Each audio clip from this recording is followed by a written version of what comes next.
Hi hello नमस्ते दोस्तों, कैसे हो आप सभी। पेश हूँ आपके साथ एक बहुत ही मज़ेदार कहानी लेकर। ये कहानी है संघर्ष और मेहनत की कहानी।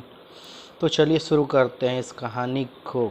आपको सुनकर बहुत ही मज़ा आएगा। ये कहानी है, दो बुजुर्ग कपल रहते थे और उनका बेटा जो था फॉरेन में सेटल था, और इन्हें अपनी सिक्योरिटी को लेकर बहुत ही चिंता रहती थी, क्योंकि ये दोनों अकेले अपने फ्लैट में रहते थे और रोजीन रूटीन के हिसाब से सुबह ये टहलने जाते थे। जैसे ही सुबह टहलने जाते थे तो एक बच्चा इन्हें रोज़ साइकिल पे एक फावड़ा लेकर जाते हुए दिखाई देता था।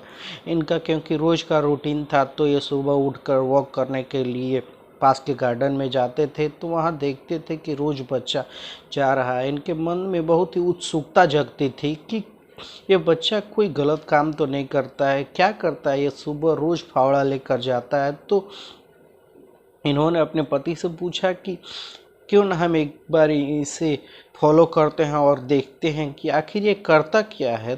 तो एक दिन उन्होंने उस बच्चे का पीछा किया और पीछा करते करते उस बच्चे के स्थान पर पहुंच गए। वो बच्चा एक पेड़ के नीचे खेत की जगह पर उस फावड़े से खेत कोड़ रहा था।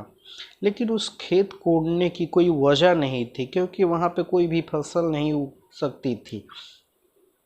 तो इन बुजुर्ग कपल ने उससे पूछा, बेटा तुम ये क्या कर रहे हो, रोज मैं देखता हूँ कि तुम फावड़ा लेकर यहाँ आते हो।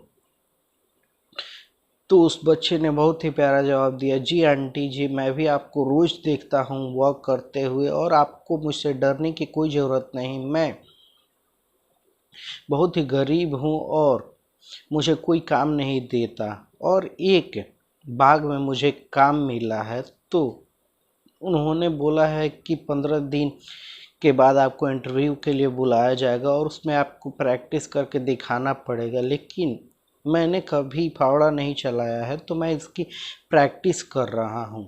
तो ये बात सुनकर उनकी दिल की गहराई तक छू ली। उन्होंने उन्हें आशीर्वाद दिया और कहा,